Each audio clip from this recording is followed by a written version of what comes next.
Welcome to VL academy. இந்த வீடியோல நம்ம ஒரு புது சாப்டர் ஆரம்பிக்க போறோம். That is fire insurance claim. இது வந்து ஒன் ஆஃப் தி சப்ஸ்கிரைபர் எனக்கு இந்த சாப்டர் வேணும்னு கேட்டிருந்தாங்க. அண்ட் அவங்களுக்காக தான் இந்த சாப்டர் ஆரம்பிச்சிருக்கு. So now let's get in to the topic. That is what is fire insurance. So அதோட கோர் பிரின்சிபல்ஸ் என்ன அப்படிங்கிறதும் பார்க்க போகிறோம். ஸோ ஃபயர் இன்சூரன்ஸ் அப்படின்னா என்ன அப்படின்னு பார்த்தீங்கன்னா, நமக்கு ஃபயர் ஆக்சிடென்ட்ஸ் நடக்கும். அது எந்த காசஸ் மூலமாவும் நடக்கலாம். லைக் ஒரு எலக்ட்ரிசிட்டி கிளம்சஸ் வரலாம். வயர் 2ம் கிளம்ஸ் ஆகி, அதுல தீ புடிச்சு வர்றதுக்கான சான்சஸும் இருக்கு. அண்ட் நம்ம வந்து சிலிண்டர் ப்ராப்பரா யூஸ் பண்ணாம பர்ஸ்ட் ஆகி வர்றதுக்கான சான்சஸும் இருக்கு. அந்த மாதிரி என்ன ரீசன் வேணாலும் வரலாம். But the accident must happen because of fire. அப்படிங்கிறது மட்டும்தான் இந்த ஃபயர் இன்சூரன்ஸ் கீழே கவர் ஆகும். அதுலயும் சில விஷயங்கள் கவர் ஆகாது. அது நம்ம ஃபோர்த் கமிங் ஸ்லைட்ஸ்ல பார்க்கலாம். ஓகே. அண்ட் அப்படி ஏதாவது டேமேஜ் ஆச்சுன்னா ஃபயர் மூலமா that will affect the asset. So it will affect and it will damage the asset. So அந்த டேமேஜ் ஆன அசெட்டுக்கான லாஸை நம்ம பேலன்ஸ் பண்றதுக்கு தான் இந்த fire insurance. Okay. And the insurance company investigate any claim through experienced assessor. அதாவது யாராவது கம்பெனியில் அவங்க இன்ஷூர் பண்ணியிருக்காங்க, அதுக்கப்புறம் ஒரு ஃபயர் ஆக்சிடென்ட் நடந்துச்சு அப்படின்னா இன்சூரன்ஸ் கம்பெனிலேருந்து வந்து பார்ப்பாங்க. அவங்க இன்வெஸ்டிகேட் பண்ணுவாங்க. என்ன ரீசன்னால ஃபயர் ஆச்சு அண்ட் அது வந்து எந்த அளவுக்கு லாஸை கொண்டு வந்திருக்கு, எவ்வளோ worth of rupees loss has happen and எந்தெந்த அசெட் வந்து லாஸ் ஆயிருக்கு, அந்த மாதிரி ஒரு ஒரு விஷயங்களும் அவங்க இன்வெஸ்டிகேட் பண்ணி அதை இவாலுவேட் பண்ணுவாங்க. ஓகே. ஸோ இவாலுவேட் பண்ணி இவ்வளோ ரூபாய் தான் உங்களுக்கு லாஸ் ஆயிருக்கு அப்படிம்பாங்க. சில சமயம் அந்த என்ன சொல்றது, இன்ஷூர் பண்ணவங்க என்ன சொல்லுவாங்க, சார் இல்லை சார் அதுக்கு மேலேயே லாஸ் வந்திருக்கு, நீங்க பாருங்க இதெல்லாம் அவ்வளோ ரூபாய் இவ்வளோ ரூபாய் அப்படியெல்லாம் சொல்லுவாங்க. அண்ட் இன்சூரன்ஸ் கம்பெனி என்ன பண்ணுவாங்க, அவங்க வந்து அதை மேக்ஸிமம் என்ன சொல்றது, உண்மையான வேல்யூ எடுக்கிறதுக்காக அவங்களும் பார்கெயின் பண்ணுவாங்க. இவங்களும் வந்து இது இவ்வளோ காஸ்ட் வராது, அது அவ்வளோ வராது, இது இந்த வேல்யூக்குள்ள தான் வரும் அப்படிங்கிற ஒரு டிஸ்கஷன் அவங்களுக்குள்ள போகும். And finally they'll come to a conclusion.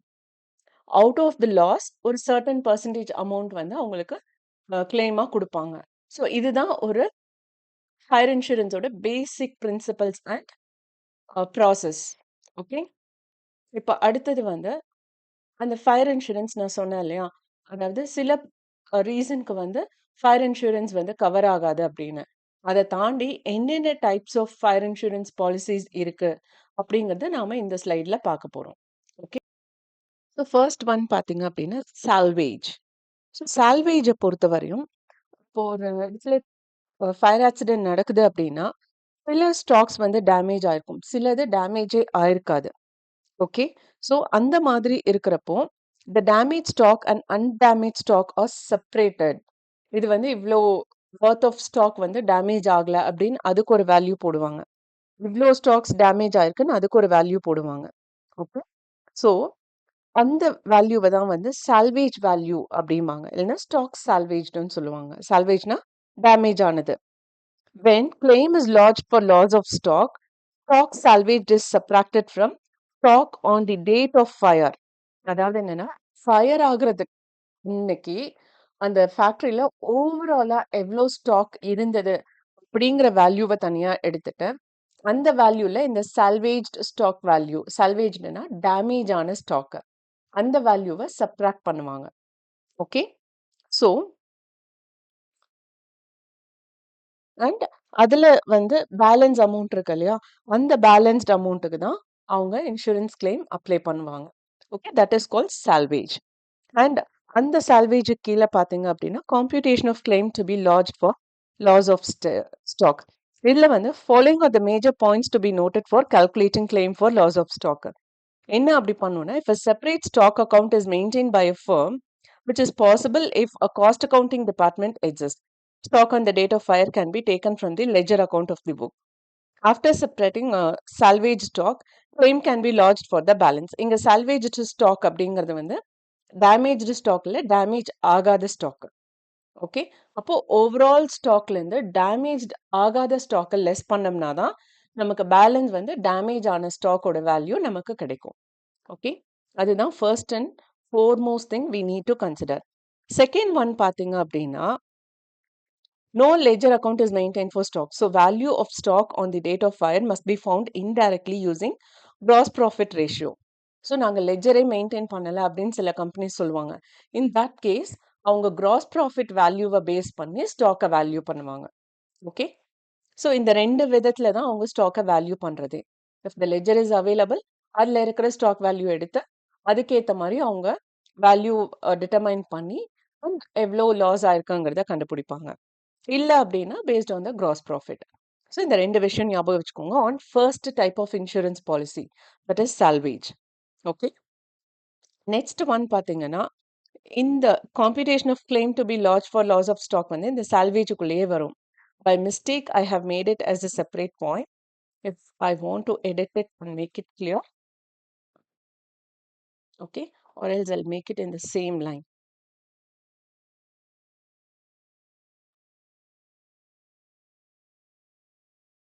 Okay, so next one பார்த்தீங்க அப்படின்னா, that is gross profit ratio.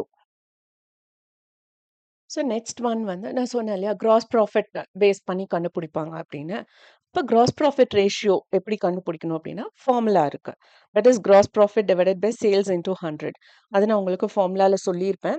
இது வந்து காமனான ஃபார்முலா, நீங்கள் ரேஷியோ அனாலிசிஸ்லையும் படிச்சிருப்பீங்க. Okay, so gross profit divided by sales into 100. இந்த ஃபார்முலா இதெல்லாம் வந்து உங்களுக்கு ப்ராப்ளம் ஒர்க் அவுட் பண்ணுறப்ப நான் இன்னுமே தெளிவாக உங்களுக்கு எக்ஸ்பிளைன் பண்ணுறேன். Now will just check out with the theory part alone. Okay, so இந்த கிராஸ் ப்ராஃபிட் ஃபார்முலா யூஸ் பண்ணி அவங்க வேல்யூ ஸ்டாக்கோட வேல்யூவை கண்டுபிடிப்பாங்க. If information about 2 or more previous year is given, average gross profit ratio of all the year has to be taken. So 3 வருஷத்துக்கும் நம்ம gross profit ratio calculate பண்ணி 3 வருஷத்தோட average எடுத்தோம் அவங்க வேல்யூ கால்குலேட் பண்ணுவாங்க. Like if any abnormal practice has been taken, அதாவது undervaluation of stock or overvaluation of stock ஏதாவது பண்ணியிருந்தாங்க அப்படின்னா, that will affect the normal gross profit.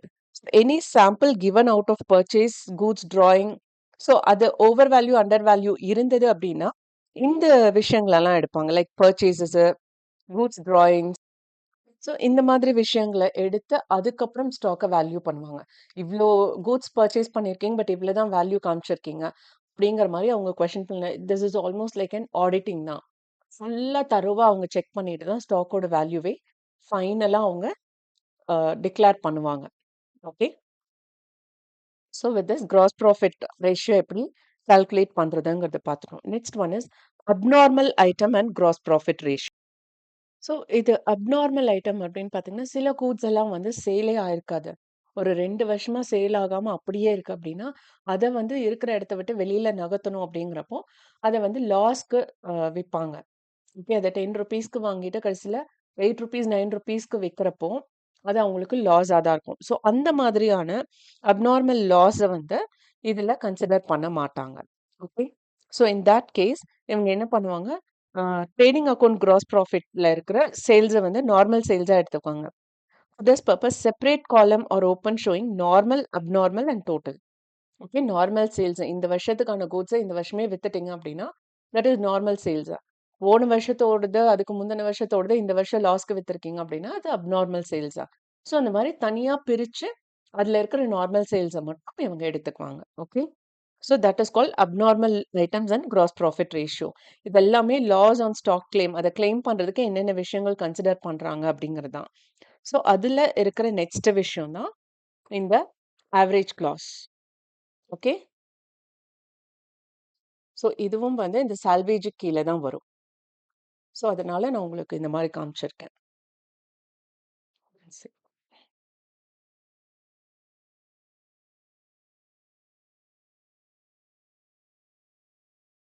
Okay,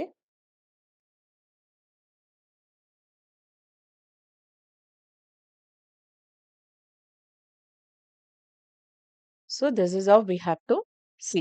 அதாவது சால்வேஜ் அப்படிங்கிறதுக்கு கீழே என்னென்ன விஷயங்கள் வரும் அப்படிங்கிறத நம்ம பார்த்துருக்கோம். நான்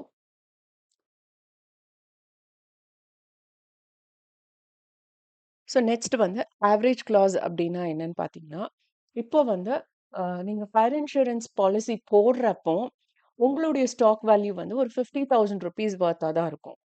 okay.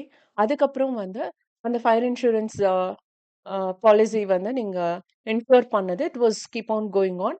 At one stage your business has been expanded.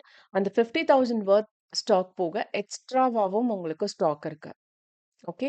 இப்போ ஒரு 75,000 வொர்த் ஸ்டாக் உங்க ஃபேக்டரியில இருக்கு. அந்த அன்னைக்கு பார்த்து ஃபயர் ஆக்சிடென்ட் ஆச்சு அப்படின்னா, இப்போ இவங்க இந்த 50,000க்கு எக்ஸாக்ட்டா இன்சூர்ட் கிளைம் பண்ண முடியாது. In that case, what they'll do, they'll follow the average clause. அதாவது ஓவரால் லாஸ எடுத்து, அதுல ஆவரேஜா கால்குலேட் பண்ணி, அதுக்கு தான் அவங்க அமௌண்ட் குடுப்பாங்க. ஓகே. ஸோ இப்போ இங்க வந்து என்ன average clause must be apply to compute claim. அதுக்கு என்ன ஃபார்முலா யூஸ் பண்ணுவாங்க அப்படின்னா, அது நான் இங்க மென்ஷன் பண்ணல. பட் நான் ப்ராப்ளம் ஒர்க் அவுட் பண்றப்போ நான் உங்களுக்கு இந்த ஃபார்முலாவையும் கண்டிப்பா நான் காட்டுவேன். Okay. So actual loss of stock is equal to stock on the date of fire minus salvage value. Salvage வேல்யூனா என்ன? டேமேஜ் ஆகாத வேல்யூ. ஓகே. அண்ட் அது வந்து ஓவரால் ஸ்டாக். இத நான் உங்களுக்கு ப்ரீவியஸ் இதுலயே சொல்லிட்டேன். ஓவரால் ஸ்டாக்ல இருந்து டேமேஜ் ஆகாத ஸ்டாக்க லெஸ் பண்ணுவாங்க. That is actual loss of stock. Claim to be lodged. Actual லாஸ கண்டுபிடிச்சாச்சு. அதுக்கப்புறம் எவ்ளோ கிளைம் பண்ண முடியும் அப்படின்னு பார்த்தீங்கன்னா, அதுக்கான ஃபார்முலா வந்து insured stock divided by stock on the date of fire. எவ்ளோ வொர்த் ஆஃப் ஸ்டாக்குக்கு நம்ம இன்ஷூர் பண்ணியிருக்கோமோ அந்த அமௌண்ட்ட டிவைடட் பை அண்ட் ஃபயர் ஆகுற அன்னைக்கு அங்க எவ்ளோ டோட்டல் ஸ்டாக் இருந்ததோ அந்த value into actual loss of stock. Okay. இது நம்ம ப்ராப்ளம் ஒர்க் அவுட் பண்றப்போ உங்களுக்கு இன்னுமே தெளிவா புரியும். பிராக்டிகலா நம்ம அப்ளை பண்ணக்கூடிய ஒரு விஷயங்கள் தான் அது.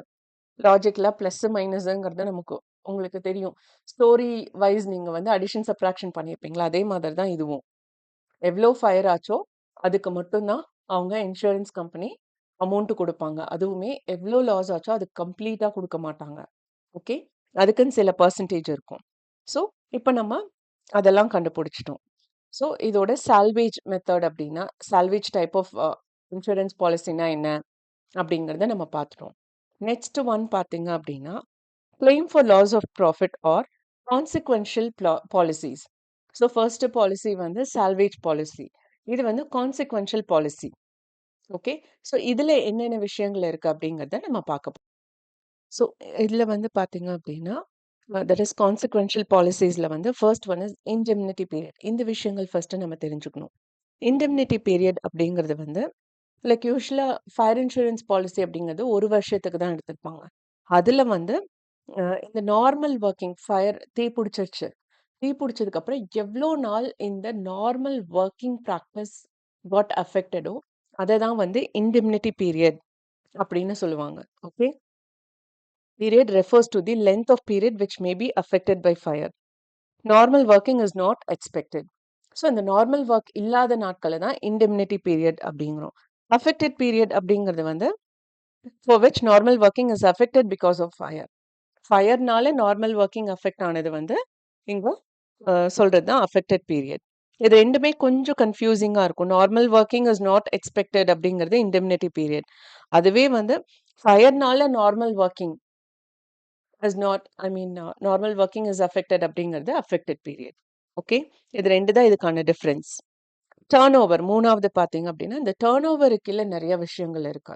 So that is what we are going to see in the next slide. Okay. இந்த டர்ன் ஓவருக்கு கீழ இந்த விஷயங்கள் இருக்கு. அஃபெக்டட் பீரியட் டர்ன் ஓவர் அப்படின்னா, அதாவது நமக்கு நார்மலா ₹1,00,000க்கு சேல் ஆகுது. ஓகே. அப்படி ஆகுற இடத்துல this is actually sales made during the period in which work is affected by fire. So தீ புடிச்சிருக்கலாம். But not the whole factory. Part of the place has been affected by fire. So அந்த பார்ட்ட விட்டுட்டு மித்த இடத்துல அவங்க process பண்ண கூட்ஸ வந்து அவங்க சேல் பண்றாங்க அப்படின்னா, அந்த அஃபெக்டட் பீரியட்ல அவங்க எவ்ளோ அ ப்ராஃபிட் ஏர்ன் பண்ணியிருக்காங்க அந்த சேல்ஸ் மூலமா. That is called affected period turn over. அடுத்தது ஸ்டாண்டர்ட் டர்ன் ஓவர் அப்படிங்கிறது வந்து the same month as the affected period in the previous year. அதாவது இப்போ அ எனக்கு வந்து ஒரு ஜூலை மந்த் எனக்கு தீ புடிச்சிருக்கு. ஸோ தீ புடிச்சதுனால அடுத்த ஒரு 3 மந்த்ஸ் என்னால நார்மல் வொர்க் கண்டிஷனுக்கு கொண்டு வர முடியாது என்னோட கம்பெனிய. Okay. So July, August, September இந்த 3 மந்த் வந்து என்னோட நார்மல் வொர்க்கிங் அஃபெக்ட் ஆயிருக்கு. அப்போ இதே ஜூலை, ஆகஸ்ட், செப்டம்பர் இந்த 3 மந்த் ஆஃப் ப்ரீவியஸ் இயர்ல அவங்க எவ்வளோ டர்ன் ஓவர் ஏர்ன் பண்ணியிருக்காங்களோ that is call standard turnover. டர்ன் ஓவருங்கிறது ஒன்றும் இல்லை, லாபம். ஓகே. அடுத்தது accounting year turnover. This is the sales in the last accounting year for which accounting were prepared. இது வந்து ஹோல் ஃபுல் இயர்க்கு போன வருஷம் வந்து அந்த முழு வருஷத்துல அவங்க எவ்வளோ லாபம் சம்பாதிச்சாங்க அப்படிங்கிறது தான் இந்த அக்கவுண்டிங் இயர் டர்ன் ஓவர். அடுத்தது annual turnover. This is the sales during the 12 months exactly before fire. இந்த 12 monthsங்கிறது ஆஸ் ஐ செட் ஒரு ஜூலை மந்த் எனக்கு தீ பிடிக்குது அப்படின்னா போன வருஷ ஜூலை மந்த்ல இருந்து இந்த வருஷம் ஜூன் மந்த் வரையும் 12 months வரும் இல்லையா, அதுதான் இங்க வந்து annual turnover. Previous 12 months எடுக்கிறது that may be belong to this year and the previous year. Okay. அடுத்தது வந்து saved turnover. This is the sales achieve due to spending additional amount during the affected period. So நமக்கு தீ பிடிச்சிருச்சு. Tea புடிச்சதுக்கு அப்புறம், திரும்ப அவங்களோட reserve amount எடுத்து spend பண்ணி, அத வந்து ஈக்குவல் சேல்ஸா பேலன்ஸ் பண்றதுக்கு அவங்க additional amount sell a say I mean sorry spend பண்ணியிருப்பாங்க இல்லையா? So that is called saved turnover. Less than or equal to affected period turnover. இது வந்து அஃபெக்டட் பீரியட்குள்ளேயும் இருக்கலாம். இல்ல அஃபெக்டட் பீரியடுக்கு அப்புறமும் இருக்கலாம். ஏன்னா, நம்ம என்னதான் ஃபுல்லா கிளியர் பண்ணி ஒரு பழைய வொர்க் ஸ்ட்ரக்சர் கொண்டு வந்தாலும், திரும்ப கஸ்டமருடைய என்ன சொல்றது? அவங்களோட அப்ரோச் அப்படிங்கிறது கொஞ்சம் லெஸ்ஸா தான் இருக்கும். ஆல்ரெடி இது தீப்புடிச்ச இடம் தானே. ஸோ இங்க எப்படி இருக்கும்? அவங்களோட பழைய பிசினஸ் ஸ்டைல் இருக்குமா? அப்படிங்கிற 1008 கொஸ்டினோட சில கஸ்டமர்ஸ் வராம இருப்பாங்க. Okay. So in that case அவங்க வந்து அத பேலன்ஸ் பண்றதுக்காக அடிஷனல் அமௌண்ட் ஸ்பெண்ட் பண்ணி சேல் பண்ணியிருக்காங்க அப்படின்னா, that is called saved turnover. Okay. So இதெல்லாம் தான் வேரியஸ் டர்ன் ஓவர்ஸ். ஸோ இப்ப டர்ன் ஓவர்ஸ்னா என்னன்னு பார்த்துட்டோம். அடுத்தது standing charges. So standing charges அப்படிங்கிறது வந்து என்ன ஃபயர் ஆக்சிடென்ட் என்ன லாஸ் ஆனாலும் சில விஷயங்கள் சில எக்ஸ்பென்சஸ் நாம ஸ்பெண்ட் பண்ணியே ஆகணும். நம்மளோட ஃபேக்டரி வந்து ரெண்ட்டுக்கு தான் எடுத்திருக்கோம் அப்படின்னா ஃபயர் ஆக்சிடென்ட்டே நடந்தாலும் நம்ம மாசம் மாசம் ரெண்ட் பே பண்ணி தான் ஆகணும். So that is also one of the standing charges. அதே மாதிரி எம்ப்ளாயீஸ்க்கு சேலரி கொடுத்து தான் ஆகணும், அவங்க வேலை பார்த்தாலும் பார்க்கலைனாலும். Okay. So those things are all comes under standing charges. Okay. என்ன லாஸ் வந்தாலும் இந்த எக்ஸ்பென்சஸ் இருந்துகிட்டே இருக்கும். அடுத்தது வந்து insured standing charges which are mentioned in the policy taken by the insured firm. So இங்க வந்து ஃபயர் இன்சூரன்ஸ் நான் கிளைம் பண்றேன். சாரி, கிளைம் பண்ணல, fire insurance. So insurance policy எடுக்கிறப்பவே எனக்கு பை சான்ஸ் ஃபயர் ஆக்சிடென்ட் ஆச்சு அப்படின்னா அந்த சமயத்தில் என்னால் ரெண்ட் பே பண்ண முடியாது அண்ட் என்னால் சேலரி பே பண்ண முடியாது. ஸோ இந்த மாதிரியான எக்ஸ்பென்சஸ் எல்லாம் வந்து எனக்கு இன்சூரன்ஸ் கிளைம்குள்ளே வரணும். ஸோ நாளைக்கு எனக்கு லாஸ் ஆச்சுன்னா நீங்கள் தான் ஃபயர் இன்சூரன்ஸ் கம்பெனி தான் வந்து அந்த ரெண்ட்டை பே பண்ணணும் அப்படிங்கிற மாதிரி அக்ரிமெண்ட்டில் இருக்கும். ஓகே. ஸோ அந்த மாதிரியான ஸ்டாண்டிங் சார்ஜஸை இன்க்ளூட் பண்ணியிருந்தாங்க அப்படின்னா ஃபயர் இன்சூரன்ஸ் கம்பெனி அந்த ரெண்ட்டை பே பண்ணிருவாங்க. Okay. Those charges are call insured standing charges. Uninsured standing charges by chance fire insurance பாலிசியில் வந்து அக்ரிமெண்ட்டில் இது போட்டிருக்காங்க. நாளைக்கு உங்களுக்கு ஃபயர் ஆக்சிடென்ட் ஆச்சு அப்படின்னா அதில் இந்த சார்ஜஸ் வந்து நாங்கள் பே பண்ண மாட்டோம், அது வந்து ஃபயர் இன்சூரன்ஸ் பாலிசிக்குள்ளே வராது அப்படின்னு சொல்லி கம்பெனியே சொல்லி இவங்களும் அக்செப்ட் பண்ணியிருந்தாங்க அப்படின்னா, அப்படி வராத செலவுகளை தான் வந்து இங்க அன்இன்ஷூர்ட் ஸ்டாண்டிங் சார்ஜஸ் அப்படின்னு சொல்லுவாங்க. அடுத்தது சேவிங் இன் ஸ்டாண்டிங் சார்ஜஸ். ஸோ இப்போ வந்து ஃபார் எக்ஸாம்பிள் கொரோனா பீரியட் வந்தது. அப்போ நிறைய பேத்துக்கு 100% சேலரியே கிடைக்கல. இப்ப ரென்டட் ஹவுஸ்ல இருக்கிறவங்க என்ன பண்ணுவாங்க? என்னால முழு ரெண்ட் என்னால பே பண்ண முடியாது அப்படிங்கிறப்போ, சில கவர்மெண்ட்டே வந்து ரூல்ஸ் போட்டிருந்தாங்க. சில கன்செஷன் குடுக்க சொல்லி 50% ரெண்ட் தான் கலெக்ட் பண்ணணும் அப்படிங்கிற மாதிரி. ஸோ அது மாதிரி தான் இங்கேயும் வந்து அ என்னன்னா, அ இப்ப ரெண்ட் வந்து ரூ. 1,00,000 ஒரு ஃபேக்டரிக்குன்னு வச்சுக்கோங்க. ஃபயர் ஆக்சிடென்ட் ஆயிருச்சு. ஓகே. அப்போ அந்த இடத்துல இவங்க ரூ. 1,00,000 ரென்ட்ட பே பண்ண முடியல. இல்ல அவங்க பே பண்ணல. அதுக்கு வந்து ஒரு 50% அதாவது 50,000 தான் பே பண்ணியிருக்காங்க அப்படின்னா, பேலன்ஸ் 50,000 இருக்கு இல்லையா? பே பண்ணாம. அதத்தான் சேவிங் இன் ஸ்டாண்டர்ட் சார்ஜஸ் அப்படின்னு சொல்றது. ஏன்னா பை சான்ஸ் அவங்க ரென்ட்டையும் இன்ஷூர் பண்ணியிருந்தாங்க அப்படின்னா, இங்கேயும் அவங்க கன்சிடர் பண்ணி எனக்கு தீ பிடிச்சிருச்சுங்க. என்னால முழு சேலரி ஐ மீன் சாரி ரென்ட்ட பே பண்ண முடியல. கொஞ்சம் கன்சிடர் பண்ணுங்க அப்படின்னா, ரொம்ப நல்லா தெரிஞ்சவங்க வந்து, ஓகே நீங்க 1,00,000க்கு ஒரு 70,000 75,000 பே பண்ணா போதும். அப்படின்னு சிலரெல்லாம் கன்சிடர் பண்ணுவாங்க. ஸோ அப்படி இருக்கிறப்போ, இங்க இன்ஷூர்டும் ஆயிருக்கு, அங்கேயும் பே பண்ணலங்கிறப்ப, that is kind of saving. Okay.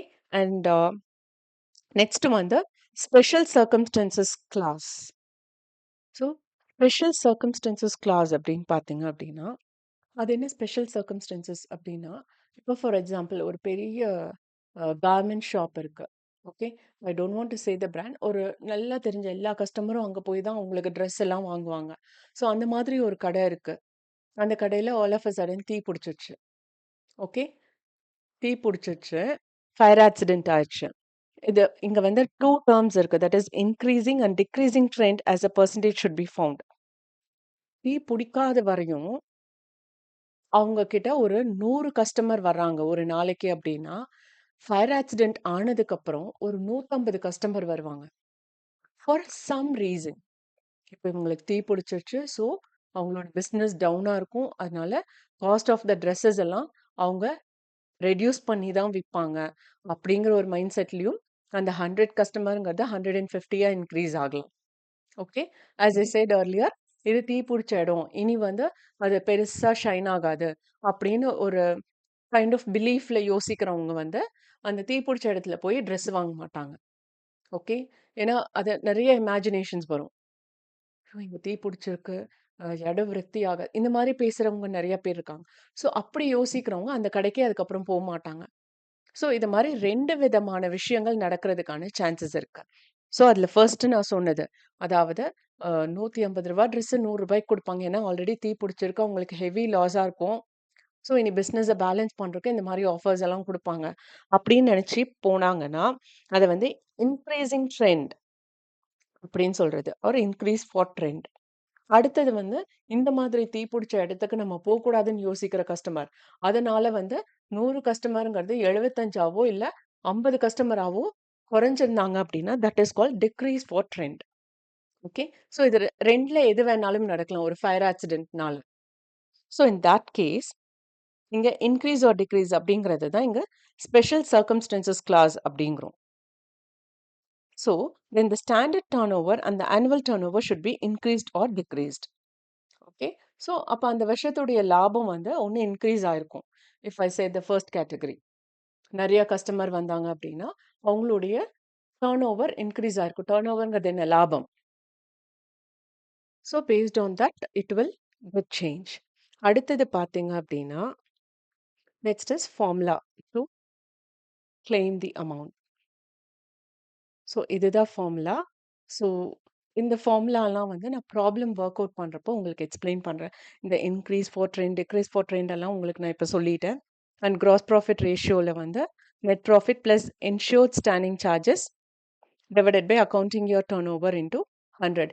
இந்த என்ஷூர்ட் ஸ்டாண்டிங் சார்ஜஸ்னா என்ன? அக்கவுண்டிங் இயர் டர்னோவர் இது எல்லாமே எக்ஸ்ப்ளைன் பண்ணியாச்சு. ஜஸ்ட் ஃபார்முலா மட்டும் நம்ம மைண்ட்ல வச்சுக்கணும். Okay.